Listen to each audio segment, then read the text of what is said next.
Você confia na pessoa que te vendeu a sua casa? Tem certeza? Nós assinamos o contrato, recebemos a chave e achamos que o nosso único problema vai ser pagar as contas no fim do mês. Mas às vezes, o corretor que te mostrou a casa com um sorriso no rosto não estava apenas te vendendo um imóvel. Ele estava te vendendo uma sentença. No vídeo de hoje, eu trouxe 4 relatos de pessoas que descobriram o que os corretores de imóveis realmente escondem de você. Aqui é o Max. Eu duvido que você olhe para uma placa de "vende-se da mesma forma" depois de hoje. Vamos começar.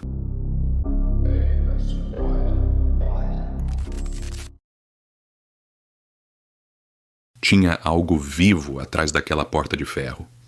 E eu estava parado na frente dela com uma lanterna barata tremendo na minha mão. E o celular vibrou no bolso exatamente naquele momento. E quando eu virei o aparelho e vi o nome na tela, a minha barriga torceu de um jeito que não tem como descrever com palavra nenhuma. Era o Renato, o corretor. O homem de fala mansa e sorriso discreto que tinha me vendido aquela casa meses antes, ligando para mim na madrugada, no exato segundo em que eu tinha acabado de arrombar a fechadura que ele mesmo tinha me pedido para nunca abrir. Eu atendi. E a primeira coisa que ele disse foi essa aqui: "Carlos, você desceu, né? Eu sabia que você ia descer algum dia. Deixa eu me apresentar antes de continuar, porque essa história precisa de contexto para você entender o tamanho do que aconteceu. Meu nome é Carlos Henrique Ferreira. Tenho 42 anos. Sou técnico em eletricidade desde os 23. Trabalho com instalação e manutenção de obras aqui no interior de Minas Gerais.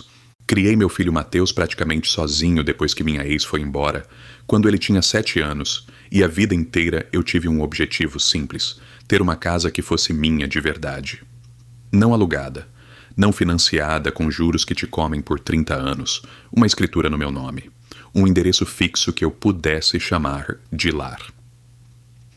Eu enviei esse relato para o Max antes de gravar, porque não consigo falar sobre isso em voz alta sem a garganta fechar, mas escrevendo eu consigo colocar para fora sem desmoronar na frente de ninguém. Em 2019, depois de quase 2 anos guardando dinheiro com muito sacrifício, eu tinha uma reserva que não era fortuna, mas era suficiente para dar uma entrada boa em alguma coisa decente. E foi num sábado de manhã, enquanto eu tomava café e olhava aqueles sites de imóveis por hábito, que eu encontrei o anúncio.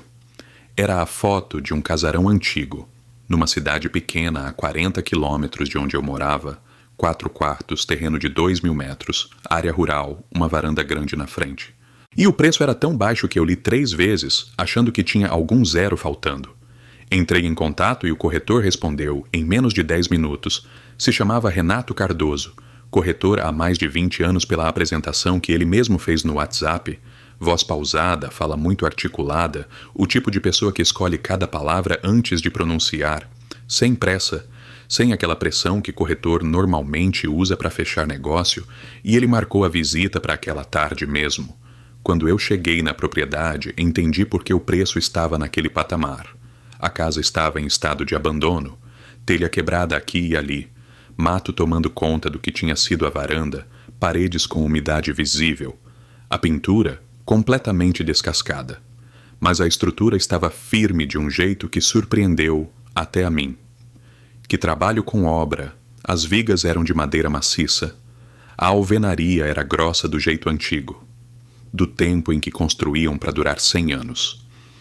Renato me conduziu por cada cômodo com uma paciência que eu nunca tinha visto em nenhum corretor da vida.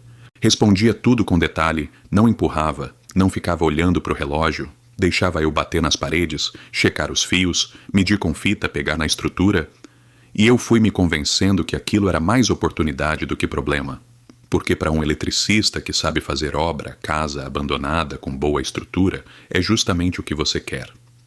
Até que no final da visita, quando eu já estava praticamente decidido, ele me levou até um corredor nos fundos da casa e parou na frente de uma porta. Era uma porta de madeira escura, mais grossa que as outras, com uma fechadura de ferro velho no meio. E o Renato ficou parado diante dela com as mãos juntas na frente do corpo, como se estivesse prestes a explicar uma regra de condomínio. "Carlos, essa casa tem história, ela cuida bem de quem cuida dela, mas ela tem uma particularidade que você precisa respeitar."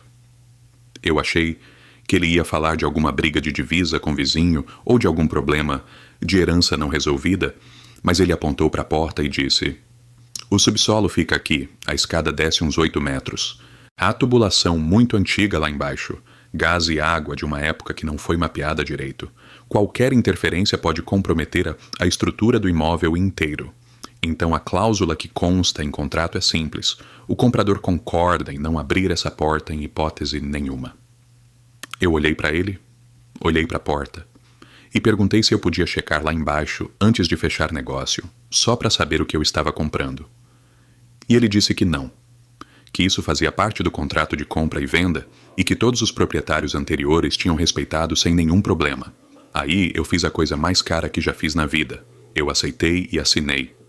Me convenci que era a excentricidade de dono antigo, preocupação com tubulação velha, alguma coisa sem importância que o cara tinha transformado em cláusula por excesso de cautela, e o preço era bom demais para eu deixar passar, por causa de uma porta trancada.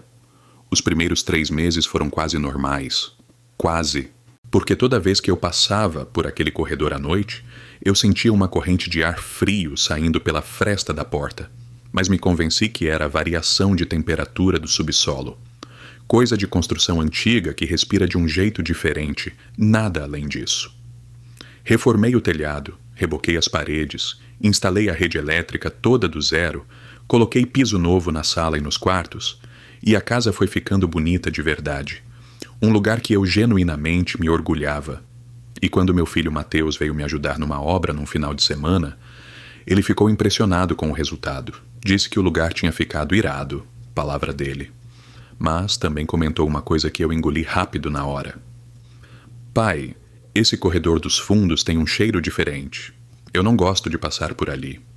Eu disse que era mofo das paredes ainda terminando de secar e desconversei.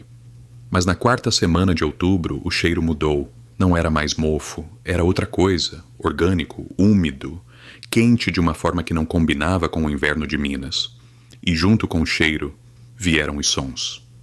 Primeiro, uma batida. Isolada, podia ser cano de ferro se dilatando com a variação de temperatura. Me convenci disso. Depois uma sequência de batidas ritmadas. 3 batidas. Pausa. 3 batidas. Pausa. Regular demais para ser estrutura da casa cedendo. E numa noite de terça-feira, com a televisão desligada e a casa completamente quieta, eu ouvi uma coisa que parou o meu coração por uns 3 segundos. Um gemido. Não era vento passando por fresta de janela. Eu sei o que é vento em casa velha porque trabalho com isso todo dia. Era voz humana, fraca, chegando de longe, vindo debaixo do chão onde eu estava deitado. Fiquei 8 dias tentando me convencer que tinha ouvido errado. 8 dias indo dormir com o travesseiro em cima da cabeça para abafar o que subia de baixo. 8 dias evitando o corredor dos fundos mais do que já evitava. 8 dias ligando a televisão mais alto do que precisava, até que numa quinta-feira de madrugada eu simplesmente não aguentei mais. Levantei da cama, peguei a lanterna que uso nas obras, peguei uma chave de fenda grossa e fui até aquela porta. Forcei a fechadura por uns 2 minutos até ela ceder e a porta abriu pesada, com aquele ranger de dobradiça que não foi acionada há muito tempo. E o cheiro subiu de uma vez só, quente, denso, metálico, um cheiro de coisa viva que ficou muito tempo fechada, num espaço pequeno sem ventilação. A escada era de madeira e ferro, descia numa curva estreita e conforme eu ia descendo a temperatura ia subindo de um jeito que não fazia sentido, porque subsolo deveria ser frio e aquilo estava quente como se tivesse um monte de gente respirando lá dentro. Quando eu cheguei embaixo e a lanterna iluminou o ambiente, meu cérebro recusou o que estava na frente dos meus olhos por uns 4 ou 5 segundos, porque aquilo não tinha lógica dentro de nada que eu conhecia do mundo. Não era porão de tubulação, não tinha cano nenhum. Era uma galeria, uma sala comprida cavada na terra, com paredes de tijolo velho pintado de cal. E nessa sala havia estruturas de ferro soldado, grandes o suficiente para caber uma pessoa adulta agachada, dispostas em fileira. E algumas delas estavam ocupadas. Seres humanos, pelo menos 3 que eu consegui ver, em estado de desnutrição severa, encolhidos no fundo das estruturas, e quando a luz da minha lanterna bateu nos rostos deles, os olhos fecharam de um jeito de quem não vê claridade há muito tempo.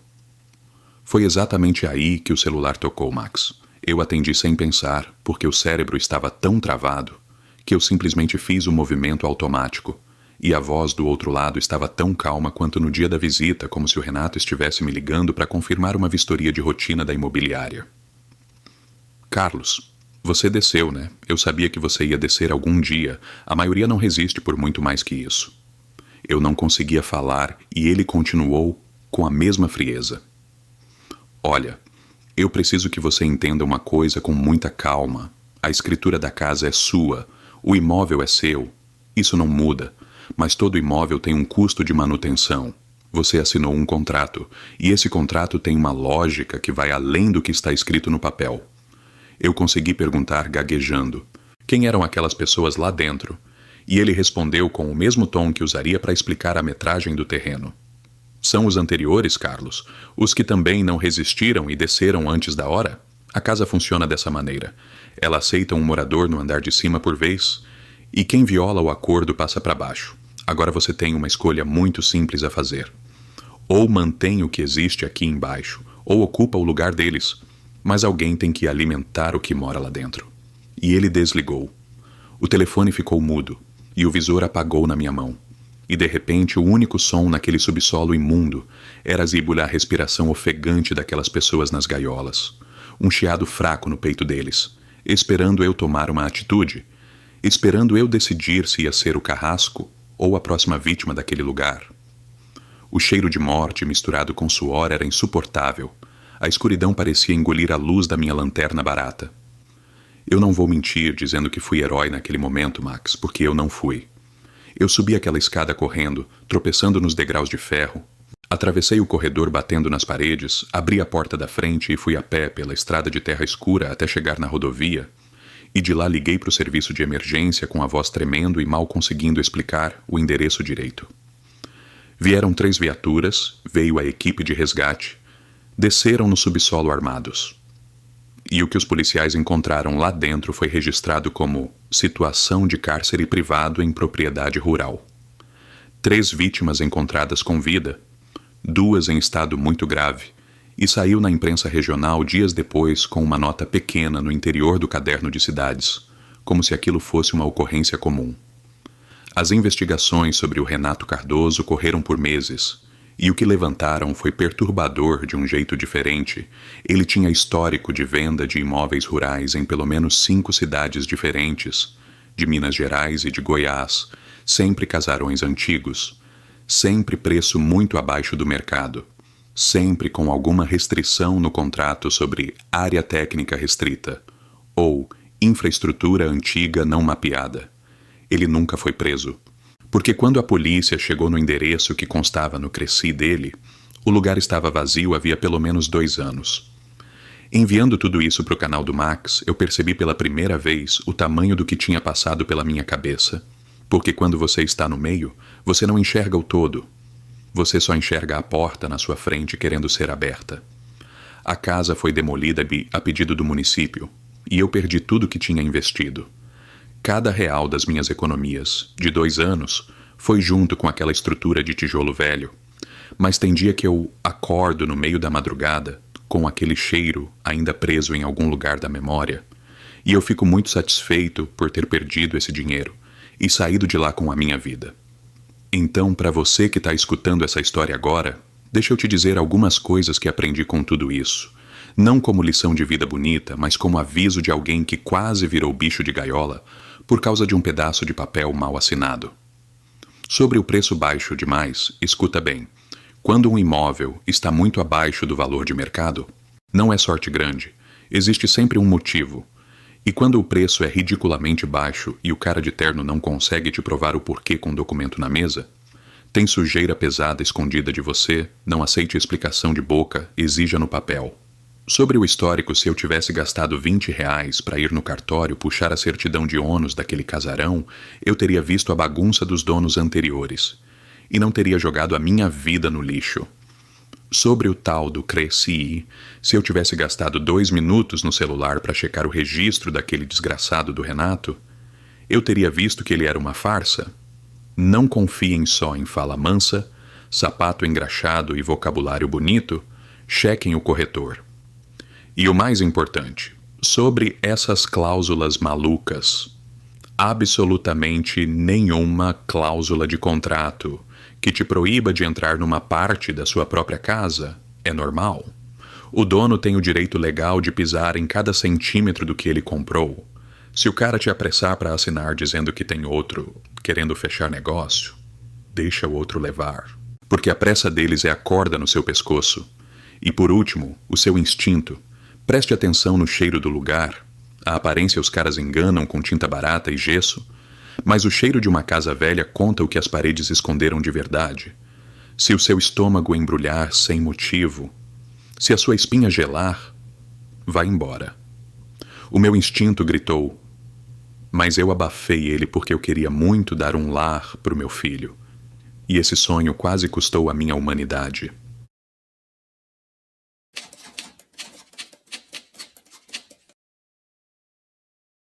A furadeira ainda estava vibrando na minha mão quando eu vi o líquido descer pela parede. Grosso, escuro, devagar demais. Do tipo de coisa que você olha e o seu cérebro demora uns segundos para aceitar que é real porque o seu instinto já sabe antes. E o cheiro que veio junto era de coisa orgânica, de coisa que em algum momento teve vida. E eu fiquei ali parada com aquela broca encravada na parede da minha própria sala, sem conseguir mover os pés. Até que a mão abriu sozinha e a máquina caiu no chão batendo forte no piso novo. Meu nome é Marina. Tenho 35 anos. Sou administradora de empresas e moro em Campinas. E eu vou te contar o que uma corretora escondeu de mim. O que estava respirando dentro das paredes do lugar que eu comprei com as economias de uma vida inteira e o que eu descobri depois que já era tarde demais para desfazer o contrato sem perder dinheiro e saúde mental. Um relato que eu decidi mandar para você, Max, porque eu sei que no seu canal essas coisas são levadas a sério e talvez alguém ouvindo isso pense 2 vezes antes de fechar um negócio que parece bom demais para ser verdade. Tudo começou em março do ano passado, quando eu decidi que era hora de parar de jogar dinheiro fora com aluguel e comprar meu próprio canto. Eu tinha juntado uma reserva boa ao longo de muito tempo, o crédito no banco estava liberado. E comecei a procurar com calma imóveis na região de Campinas, focando principalmente em bairros mais sossegados, porque eu trabalho no sistema home office e preciso de um ambiente muito tranquilo para conseguir render o dia todo. Até que fui numa imobiliária pequena aqui do bairro, dessas de fachada mais antiga, mas com bastante placa espalhada na cidade, e a corretora que me atendeu se chamava Valdirene, uma mulher de uns 50 e poucos anos. Cabelo bem escuro sempre preso num coque muito esticado, roupa impecável. E o que chamou a minha atenção logo de cara foram as luvas. Luvas de couro muito fino, daquelas cor de pele, que ela usava o tempo todo. Dentro da sala do escritório, na rua, no calor infernal que faz nessa cidade. E quando eu perguntei sobre isso, ela disse com a maior naturalidade do mundo que tinha um problema de pele, crônico nas mãos, e que era muito mais prático cobrir do que ficar passando pomada o dia inteiro. Eu não dei muita bola para isso. Afinal, cada um tem as suas manias, mas aquelas luvas ficaram marcadas na minha cabeça de um jeito que me incomodava no fundo da mente. Ela me mostrou vários lugares durante umas 2 semanas. A maioria eu descartei logo de cara, porque não batia com o que eu queria. Até que, numa sexta-feira no final da tarde, ela me mandou mensagem dizendo que tinha entrado um imóvel muito diferente na carteira dela. Uma casa que tinha passado por uma reforma completa e que ela queria muito que eu fosse ver pessoalmente antes de anunciar para mais alguém.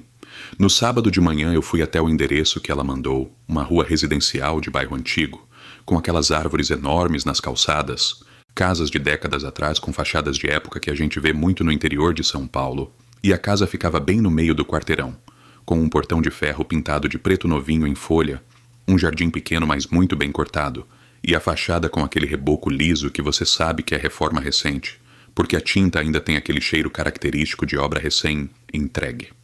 A Valdirene me esperava lá na frente da casa, com as luvas, sorrindo do mesmo jeito de sempre, um sorriso muito fixo que não chegava nos olhos dela, um sorriso de quem está segurando alguma coisa a todo custo. A casa tinha 2 quartos espaçosos, uma sala boa, cozinha americana, banheiro inteiro refeito, área de serviço e um quintal comprido nos fundos com uma mangueira velha gigante que era a única coisa que não tinha sido mexida na obra. Tudo o resto era novo. Piso, parede, teto, fiação, encanamento de água. Segundo ela, tudo tinha sido refeito do absoluto zero. E a casa era linda, o tipo de lugar que você entra e já imagina os móveis, a vida acontecendo ali dentro. Eu perguntei para ela o histórico do imóvel, quem eram os donos antes, por que a reforma tinha quebrado a casa inteira. E ela me respondeu com uma frase que me deixou muito confusa na hora. Ela disse bem devagar, olhando dentro do meu olho, que aquela casa tinha vida própria. Que a reforma foi profunda porque a casa precisava, e que quem mora ali aprende a conviver com isso de um jeito ou de outro. Eu achei que era papo torto de vendedor, tentando dar um ar de exclusividade pro imóvel, e mudei de assunto para falar sobre o valor do IPTU. Assinei a papelada toda 3 dias depois, e aquele foi o maior erro da minha vida. A mudança foi numa quinta-feira. Levei só o básico para ir me ajeitando. A cama, a mesa, as caixas com as minhas coisas do trabalho. O grosso dos móveis maiores ia chegar só na semana seguinte. E na primeira noite eu deitei na cama com aquele peso aliviado no peito de estar na minha própria casa. Mas antes de pegar no sono de vez, eu notei uma coisa que me tirou completamente do eixo. A parede do meu quarto estava quente. Não era um mormaço normal de sol. Era quente de verdade. Do jeito que fica a pele do pescoço de alguém com febre alta. Só que o meu quarto não pegava sol da tarde naquela parede e o dia inteiro tinha sido nublado com uma garoa fina desde cedo. Eu encostei a mão espalmada na pintura tentando entender de onde vinha aquele calor absurdo. E senti uma vibração muito de leve. Achei que podia ser o encanamento de água quente de alguma tubulação, passando bem ali por trás do reboco. E tentei esquecer aquilo. Fechei o olho e tentei dormir. Mas por volta de umas 2 e pouco da madrugada, eu acordei de novo. Acordei daquele jeito ruim que o corpo desperta sozinho porque percebeu que tem algo errado no ambiente. Fiquei deitada, sentindo o ar pesado, difícil de puxar, e notei um barulho. Um som rítmico vindo de algum lugar da casa. Baixo. Muito constante. Me levantei e fui andando até a sala descalça, e ali o som era bem mais forte. Um baque surdo e arrastado vindo de dentro da parede principal, com um ritmo que me deu um nó no estômago na hora, porque era regular demais, do jeito exato que você encosta o ouvido no peito de uma pessoa grande e sente o coração dela bater pesado. Era exatamente aquilo. Um pulsar lento, fundo, engasgado. Fiquei travada no meio da sala, depois voltei correndo para o quarto, acendi a luz principal e fiquei sentada na beirada da cama com o celular na mão esperando o sol nascer lá fora, tremendo de frio enquanto a parede continuava queimando nas minhas costas. De manhã, com a claridade, eu tentei forçar a minha cabeça a acreditar que era só barulho de cano velho que cedeu com a obra. Que casa tem dessas coisas mesmo? Fiz um café bem forte na cozinha e decidi arrumar a sala para me distrair. Eu tinha um quadro para pendurar. Um presente da minha mãe que eu carrego para todo lugar que eu vou. Peguei a minha furadeira, escolhi o lugar bem no meio da parede que fazia divisão com o meu quarto. Marquei com o lápis, firmei a broca de aço e apertei o gatilho. E foi aí que o inferno tomou forma na minha frente. A broca entrou fácil, rápida, como se a parede fosse feita de manteiga por baixo daquela camada fina de massa corrida. E o que começou a sair pelo buraco não foi aquele pó branco e seco de cimento. Foi uma pasta, uma umidade estranha. E quando eu tirei a broca de uma vez, um líquido começou a escorrer pela parede recém-pintada. Grosso, escuro, uma mistura de marrom com um vermelho muito envelhecido, descendo pesado e lento até o rodapé. E o cheiro, Max. O cheiro que invadiu aquela sala me fez quase vomitar em cima do piso novo. Era um cheiro podre, azedo. Igualzinho o cheiro de carne de segunda estragada num balcão de açougue quente, de coisa que apodreceu presa num lugar sem ar. Larguei a furadeira no chão, saí correndo pela porta da frente. Fui sentar na guia da calçada, no sol, tentando puxar o ar limpo da rua pro pulmão e liguei para Valdirene. Ela atendeu no segundo toque. Parecia que estava com o telefone na mão esperando a minha ligação. Eu contei o que aconteceu gaguejando, apavorada, e ela ficou quieta do outro lado da linha por um tempão. Depois falou com aquela mesma voz mansa de sempre, dizendo que já tinha me avisado com todas as letras que a casa estava viva, que eu não devia ter machucado ela, que a reforma foi feita só para conter a estrutura e não para arrancar nada, e que se eu deixasse a casa quieta, tudo ia ficar bem. Eu desliguei na cara dela com a mão tremendo tanto que o celular quase caiu no asfalto. Eu não passei mais nenhum minuto lá dentro. Fui direto para a casa da minha irmã só com a roupa do corpo e fiquei lá os próximos dias tentando entender a loucura que estava acontecendo. Comecei a fuçar tudo sobre o endereço. Fui no cartório de imóveis, puxei o registro inteiro e descobri que aquela casa teve 6 donos nos últimos 12 anos. E ninguém aguentava ficar nem 1 ano e meio lá morando. Fui bater na porta da vizinha da esquina, a dona Aparecida. Uma senhora bem idosa que olhou para mim com cara de pena e disse que todo mundo que entrava ali saía mudado. Me contou que o primeiro dono da casa, muitos anos atrás, era um cara que mexia com coisas muito pesadas, que fazia sacrifício com bicho de grande porte nos fundos do quintal, e que depois que ele partiu dessa para melhor, a casa ficou largada muito tempo pegando chuva, e que na última reforma a equipe de pedreiros fugiu no meio do serviço, largando até as ferramentas para trás sem dar explicação para ninguém da rua. Foi nessa época que eu mandei aquela mensagem gigante para você, Max, contando a história toda desesperada. E te mandando as fotos daquela nojeira escorrendo na minha sala. E você me respondeu na mesma hora, pedindo pelo amor de Deus para eu não pisar lá sozinha de jeito nenhum. E me passou o contato daquele engenheiro que você conhecia, que já lidava com esse tipo de absurdo em construção velha. Eu chamei o cara e a gente voltou, na casa juntos de tarde. O engenheiro levou um equipamento pesado, marreta, pé de cabra. E quando ele começou a quebrar aquela parede da sala, o cheiro de carne podre subiu tão forte que a gente teve que colocar máscara para conseguir ficar no mesmo cômodo sem passar mal. Ele arrancou um pedaço grande do reboco e do tijolo com a marreta, e o que a gente viu ali dentro não era um espaço vazio, não era encanamento estourado. Era uma massa, uma textura amarela e fibrosa grudada nos tijolos que parecia pura gordura velha, latejando muito de leve exposta no ar. Como se a parede inteira respirasse por dentro daquele sebo. E tinha umas veias presas na alvenaria, uns canais escuros e grossos que passavam no meio daquela estrutura, gosmenta bombeando aquele líquido marrom fedido, para cima e para baixo, a casa inteira, as paredes do meu quarto, o chão da sala. Não era uma construção feita de tijolo e cimento, era uma carcaça viva. A casa era o próprio bicho, e a gente estava de pé bem dentro do estômago dela. O engenheiro recuou na hora, branco como papel, largou a marreta no chão, me puxou pelo braço com força, mandou eu pegar a minha bolsa e disse que não tinha laudo técnico no mundo que explicasse aquilo ali, que o negócio era chamar advogado e sair correndo para bem longe sem olhar para trás. Eu tentei ligar para Valdirene 1000 vezes, fui na imobiliária fazer um escândalo, e me falaram que ela tinha tirado licença de saúde e sumido do mapa. O registro dela de corretora estava normal, mas o endereço da casa dela, que constava no sistema, era de um terreno baldio na periferia, onde um dia teve um prédio comercial que foi demolido. Faz mais de 2 anos, ela evaporou. A mulher da luva que vivia escondendo a própria pele simplesmente não existia mais, para ninguém achar. Meu advogado conseguiu desfazer a compra depois de muita briga e ameaça de processo criminal. Eu recuperei uma parte do dinheiro suado que eu tinha juntado. E a casa continua lá na mesma rua, fechada, com o portão de ferro trancado por dentro, o mato do jardim cobrindo tudo. E a dona Aparecida me ligou mês passado para contar que de madrugada, quando a rua tá bem vazia e sem carro, dá para escutar aquele baque surdo batendo forte de dentro do terreno, o coração daquele lugar puxando o ar do bairro. E hoje eu tô morando num apartamento alugado no 5º andar, seguro, com parede de concreto normal que eu bato a mão e sinto a pedra gelada.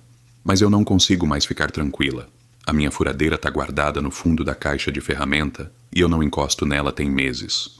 E toda noite, quando eu deito na minha cama e apago a luz, eu fico olhando fixo pro meio da parede do meu quarto, prestando atenção no ar, rezando para não escutar nada batendo do outro lado, e morrendo de medo de encostar a mão sem querer no reboco e sentir a parede quente de novo.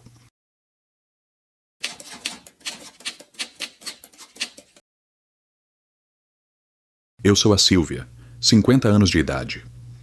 Aquele corretor, ele me garantiu, no telefone, que não tinha nada de errado com o lugar, que o preço baixo era só pressa do proprietário, um senhor que foi embora para o exterior e queria se livrar logo do problema. O apartamento era grande, 4 quartos na Zona Sul, perto do hospital onde eu trabalho, como enfermeira-chefe há 20 anos. Todo mobiliado, tudo novinho, sabe? Cheirando a tinta fresca. Sair do meu kitnet apertado no centro e ir para lá foi um alívio imenso. Eu estava cansada do barulho das obras, dos vizinhos brigando, do elevador que vivia quebrando. Pagar aquele valor por tanto espaço era como um presente, um respiro que eu merecia depois de tanto plantão dobrado. O corretor, um rapaz magro demais, com a pele pálida, quase branca, e um terno preto que parecia folgado no corpo, ele me atendeu com um sorriso que não saía do rosto. Um sorriso daqueles que parece que a pessoa está sempre rindo de uma piada que só ela ouviu. Ele me mostrou tudo, cada cômodo, cada detalhe, sem pressa. No contrato, ele só me alertou sobre uma coisa: uma vistoria de rotina semanal. Uma exigência do tal proprietário para garantir que nada estava sendo quebrado? Sabe como é, móveis caros, essas coisas. Achei estranho, claro. Quem é que quer alguém entrando na sua casa toda semana? Mas pensando no aluguel que eu estava pagando, aceitei. Afinal, o que poderia dar errado?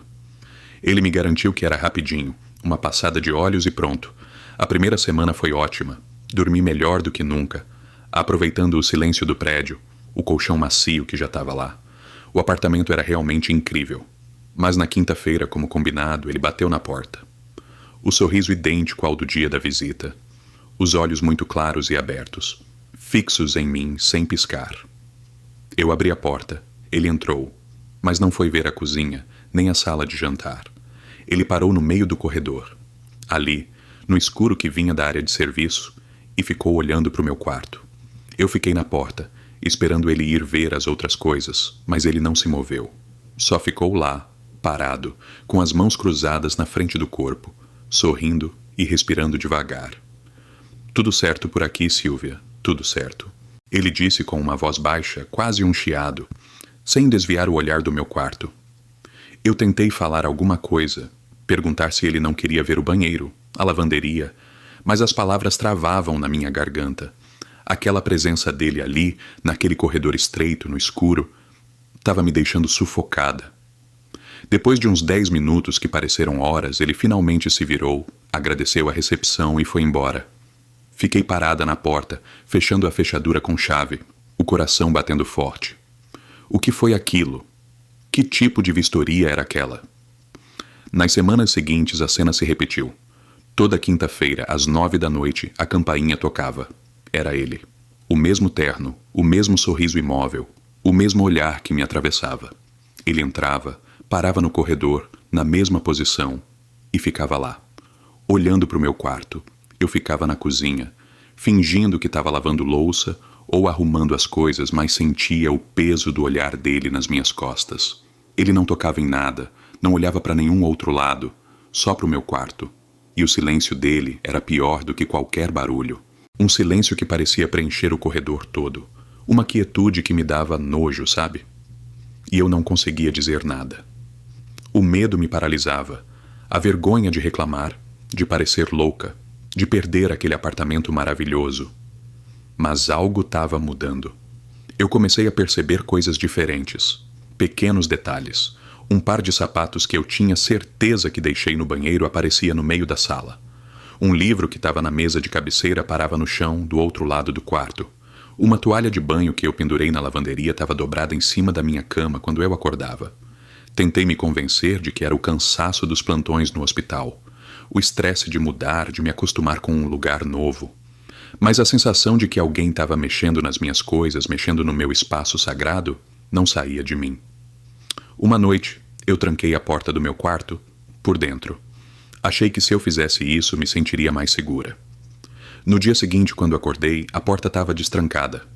O trinco estava aberto do mesmo jeito que eu tinha deixado no dia anterior, mas eu sabia que eu tinha trancado. Tinha certeza absoluta. Uma onda de frio correu pela minha espinha. Aquele corretor, com o sorriso dele, ele tinha a chave mestra. Claro que tinha. E se ele estava entrando quando eu estava dormindo? A ideia era absurda, mas o medo estava crescendo, tomando conta de mim. Eu não conseguia mais dormir direito. Ficava acordada, ouvindo os barulhos do prédio, imaginando se ele estava lá fora, no corredor, esperando. E o silêncio da noite, que antes me trazia paz, agora era terrível. Cada ranger de móvel, cada estalo na madeira, me fazia pular na cama. Foi aí que decidi tomar uma atitude. Eu precisava de provas. Tinha uma câmera de segurança antiga, daquelas pequenininhas que eu usava para vigiar a cuidadora da minha mãe, sabe? Antes dela falecer. Eu a peguei no fundo da gaveta, carreguei a bateria e escondi entre os bichos de pelúcia que eu guardava em cima da cômoda, numa prateleira que ficava de frente para minha cama. A lente era minúscula, quase imperceptível. Configurei para gravar por movimento e deixei lá a noite inteira. Na manhã seguinte acordei exausta, depois de mais uma noite em claro com o coração na boca. A primeira coisa que fiz foi pegar a câmera e ir para a cozinha. Abri o arquivo no meu notebook com as mãos tremendo, a respiração curta. O vídeo começou. O quarto estava escuro, iluminado só pela luz que vinha da janela. Eu vi a minha imagem na cama rolando de um lado para o outro, tentando dormir. O tempo passava rápido no modo de avanço rápido. 1 hora, 2 horas. Nada acontecia. Eu estava quase desistindo, pensando que eu realmente estava ficando louca quando a imagem parou de avançar. A luz de indicação de movimento acendeu. E lá estava ele. A porta do meu quarto abriu devagar, sem barulho nenhum, e o corretor entrou. O terno preto, o rosto pálido, o sorriso. O sorriso estava lá, idêntico, a mesma expressão imperturbável da vistoria. Mas ele não ficou no corredor. Ele veio andando devagar, sem pressa, até o lado da minha cama. E ficou lá, parado, com as mãos cruzadas na frente do corpo, sorrindo e olhando para mim. Ele ficou assim por 2 horas. 2 horas inteiras, parado ali, no escuro, enquanto eu dormia. Ele não tocava em nada. Não se movia, só respirava e sorria. A câmera pegou o detalhe do peito dele subindo e descendo devagar. A única prova de que ele estava vivo, de que aquilo não era uma alucinação. Depois de 2 horas ele se curvou devagar, aproximando o rosto do meu, o sorriso chegando perto da minha orelha. A gravação cortou ali, mas a imagem daquele rosto pálido, daquele sorriso, de pé ali do meu lado, aquilo me paralisou. Eu senti meu corpo todo tremer, meu estômago embrulhar. A certeza de que ele estava ali, me observando, curtindo o meu sono, o meu medo escondido, aquilo era pior do que qualquer pesadelo. Eu peguei o notebook e saí correndo do apartamento. Não chamei a polícia, não falei com ninguém. Eu sabia que se eu falasse, eles iam dizer que eu era maluca, que a gravação estava ruim, que ele estava só conferindo a integridade dos móveis, sabe? A desculpa que eles dão para tudo. Eu fui para casa da minha irmã e fiquei lá por dias, sem conseguir comer, sem conseguir dormir. Eu sabia que não podia voltar para lá, que aquele lugar não era mais o meu lar. Aquele corretor, o sorriso dele, o silêncio, tudo aquilo era real. Tudo aquilo estava acontecendo, em algum lugar, com alguém que também estava pagando um preço baixo para morar num apartamento de luxo. A imobiliária, eles não sabiam, ou se sabiam, não se importavam. O proprietário, o senhor que foi para o exterior, talvez ele também fosse uma vítima. Ou talvez ele fosse parte de algo muito pior. Eu nunca mais procurei um apartamento com corretor. Eu prefiro pagar mais, morar num lugar menor, mas ter a certeza de que a minha privacidade, o meu espaço, são meus e de mais ninguém. Aquele sorriso, o jeito que ele ficava ali, no escuro, parado, olhando para mim, isso eu nunca vou esquecer. E quando eu olho para o meu quarto agora, mesmo estando em outro lugar, eu ainda sinto um frio no estômago, uma dúvida cruel. Será que ele está lá fora? Será que ele ainda está sorrindo?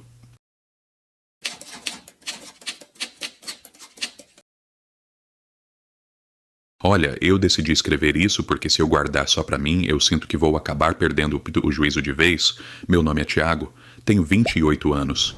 E, até pouco tempo atrás, eu achava que o maior medo de um homem da minha idade era o desemprego ou uma dívida no banco que não para de crescer. Mas a verdade é que o buraco é muito mais embaixo. A gente passa a vida toda ouvindo que o sonho de todo brasileiro é ter o próprio teto, sair do aluguel, ter um pedaço de chão para chamar de seu. E eu caí nessa conversa. Juntei cada centavo. Fiz hora extra até não aguentar mais. E, quando finalmente consegui uma grana boa, resolvi que não queria morar em apartamento apertado no centro da cidade. Eu queria paz, queria mato, queria aquela sensação de interior que a gente vê em comercial de margarina. E foi aí que eu encontrei aquele anúncio de uma casa de campo, num lugar chamado Vila das Palmeiras. Um nome bonito para um lugar que fica a quase 40 minutos de estrada de terra de qualquer sinal de civilização. O preço estava ridículo, quase de graça, e qualquer pessoa com 2 neurônios funcionais teria desconfiado na hora. Mas eu estava cego pelo negócio. Liguei para o número que estava na placa e marquei de ver o lugar no sábado seguinte, logo cedo. Quando cheguei lá, a primeira coisa que me incomodou não foi a casa, que até era bonita, toda de madeira escura, com uma varanda grande, mas sim a corretora que estava me esperando no portão. Era uma senhora que devia ter uns 80 e tantos anos, pequena, minguada, vestida com um conjunto de saia e paletó preto que parecia ter saído de um enterro dos anos 70. O rosto dela era uma rede de rugas tão profundas que pareciam cortes na pele. E o cheiro, meu Deus, o cheiro era insuportável. Não era cheiro de perfume velho, era cheiro de hospital, de necrotério, aquele odor forte de formol que gruda na garganta da gente e não deixa o ar passar direito. Ela se apresentou como Dona Eunice. A voz era um fiozinho de nada, arrastada, como se ela estivesse fazendo um esforço enorme para falar cada palavra. Ela nem me deu bom dia direito. Só abriu o cadeado pesado do portão e foi entrando, mancando um pouco da perna esquerda, enquanto eu ia atrás tentando manter uma distância educada por causa daquele cheiro de limpeza química que exalava dela. A gente entrou na casa, e o interior era ainda mais estranho. Parecia que o tempo tinha parado ali dentro. Tinha toalha de crochê em cima das mesas, porta-retratos com fotos em preto e branco de gente que eu nunca vi na vida, e um cheiro de mofo misturado com o tal formol da velha. Eu perguntei para ela sobre os móveis, se iam tirar tudo para eu poder trazer minhas coisas, e foi aí que ela parou no meio da sala, se virou devagar e me olhou com os olhos que pareciam 2 jabuticabas secas, sem brilho nenhum. Ela disse que a condição da venda era aquela. O preço estava baixo porque o comprador tinha que aceitar. A casa do jeito que estava, com cada xícara, cada lençol e cada quadro no lugar, porque, segundo as palavras dela, a antiga dona não queria que tirassem nada do lugar, que ela era muito apegada às coisas e que a paz da casa dependia desse respeito. Eu achei aquilo uma excentricidade de gente velha. Pensei que depois que eu assinasse a escritura, eu podia simplesmente jogar tudo num caminhão de lixo e ninguém ia ficar sabendo. Então eu aceitei, assinei os papéis ali mesmo, na mesa da cozinha. Paguei o sinal e recebi as chaves de ferro, pesadas, que pareciam geladas mesmo sob o sol do meio-dia. A primeira noite foi quando a ficha começou a cair. Eu mudei as malas básicas e resolvi dormir no quarto principal, que tinha uma cama de casal enorme, daquelas antigas com cabeceira de ferro. O silêncio lá fora era absoluto, daqueles que chegam a incomodar o ouvido, mas dentro da casa a coisa era diferente. Eu estava deitado, tentando pegar no sono, quando ouvi um barulho de tecido arrastando no corredor. Sabe aquele som de saia comprida batendo no chão de madeira? Pois é, era exatamente isso. Eu pensei que fosse algum bicho, talvez um rato grande ou algo assim, mas aí veio o som dos passos. Eram passos lentos, pesados, de alguém que caminha sem pressa nenhuma. Eu levantei, acendi a lanterna do celular e abri a porta do quarto. O corredor estava vazio, as janelas estavam fechadas, mas o cheiro de formol estava ali, tão forte que meus olhos chegaram a lacrimejar. Eu dei uma volta pela casa toda, bati as portas, olhei embaixo das camas e não vi nada. Achei que fosse o cansaço da mudança pregando peça na minha cabeça e voltei a dormir, ou tentei. 3 dias depois, as coisas pioraram de um jeito que eu não conseguia mais ignorar. Eu estava na cozinha fritando um ovo, era umas 7 da noite. Quando olhei pelo reflexo do vidro da janela e vi perfeitamente o vulto de uma mulher parada na entrada da sala, ela estava de costas para mim, usando um vestido preto longo, daqueles que cobrem até os calcanhares. O cabelo era um coque branco muito bem feito.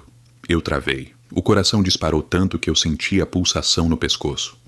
Eu virei rápido para encarar quem quer que fosse, mas não tinha ninguém. Só a poltrona de balanço que ficava no canto da sala, que agora estava se mexendo devagar, para frente e para trás, como se alguém tivesse acabado de levantar dali. O cheiro de hospital inundou a cozinha de um jeito que eu quase vomitei. Eu saí de casa, dormi dentro do carro naquela noite, morrendo de frio, mas com medo de entrar de novo naquela construção que parecia estar me observando por cada fresta das tábuas. Na manhã seguinte, eu estava possesso. Achei que a imobiliária tinha me passado a perna, que talvez tivesse algum sem-teto morando no sótão, ou que a velha da corretora estava me pregando alguma peça para eu desistir da casa e eles ficarem com o meu dinheiro. Peguei o carro e dirigi de volta para a cidade. Fui direto no endereço da imobiliária, que constava no contrato. Era um escritório pequeno, empoeirado, num prédio comercial caindo aos pedaços. Quando entrei, uma moça nova, devia ter a minha idade, me atendeu com uma cara de quem não queria estar ali. Eu cheguei batendo na mesa, dizendo que queria falar com a dona Eunice agora mesmo, que a casa que ela me vendeu estava com problema e que eu não ia aceitar aquela palhaçada de gente andando no meu corredor de madrugada. A moça me olhou com uma cara de total confusão. Ela franziu a testa e disse que não tinha nenhuma Eunice trabalhando lá, que a imobiliária era só dela e do pai dela há mais de 15 anos. Eu ri. Uma risada nervosa, e disse que era mentira, que eu tinha assinado o contrato com uma senhora idosa, pequena, que fedia a formol e que usava um terninho preto. Eu descrevi cada detalhe da velha. A perna manca, o jeito de falar, as rugas. A moça foi ficando pálida. Ela levantou sem dizer nada e foi até um arquivo de ferro nos fundos da sala. Ficou mexendo nas gavetas por uns 5 minutos, enquanto eu bufava de raiva na recepção, até que ela voltou com uma pasta amarela, toda manchada, e colocou em cima do balcão. Ela me disse que aquela casa onde eu estava morando pertencia a uma senhora que tinha morrido há exatos 10 anos e que desde então o imóvel estava em processo judicial porque não tinha herdeiros. Ela abriu a pasta e tirou uma cópia do documento de identidade da antiga proprietária para eu ver se reconhecia o nome. Quando eu bati o olho na foto, meu mundo girou. Eu senti um frio que parecia que tinham jogado um balde de gelo na minha espinha. A foto era da dona Eunice, a mesma mulher, com o mesmo rosto sofrido, o mesmo cabelo preso num coque perfeito. E, o que mais me apavorou, ela estava usando o exato mesmo conjunto de paletó preto que usava quando me vendeu a casa no sábado passado.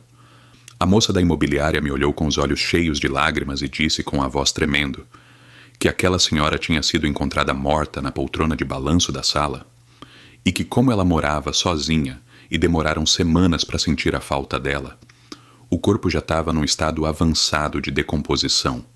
Por isso a equipe de limpeza teve que usar litros e litros de formol e outros produtos químicos para tentar tirar o cheiro da casa, mas que nada resolvia. O cheiro nunca saía. Eu não esperei ela terminar de falar. Saí correndo daquele escritório, entrei no carro e dirigi de volta para casa como um louco. Eu precisava pegar minhas coisas e sumir dali. Eu não queria dinheiro de volta, eu não queria explicação, eu só queria distância. Quando cheguei na casa, o sol já estava se pondo e as sombras das árvores pareciam dedos compridos esticados em direção à varanda. Eu entrei na sala gritando, pegando minhas malas que estavam no chão, e foi aí que eu senti, o ar ficou pesado, o cheiro de formol ficou tão forte que eu comecei a tossir sem parar. E do alto da escada, eu vi a dona Eunice. Ela não estava mais com aquela aparência de vendedora gentil. Ela estava parada lá em cima, olhando para mim com um ódio que não cabe em palavras. A pele dela parecia estar derretendo, cinza, grudada nos ossos. E ela começou a descer os degraus, um por um, sem fazer barulho de passo nenhum. Apenas o som do vestido preto arrastando na madeira, igualzinho ao que eu ouvi na primeira noite.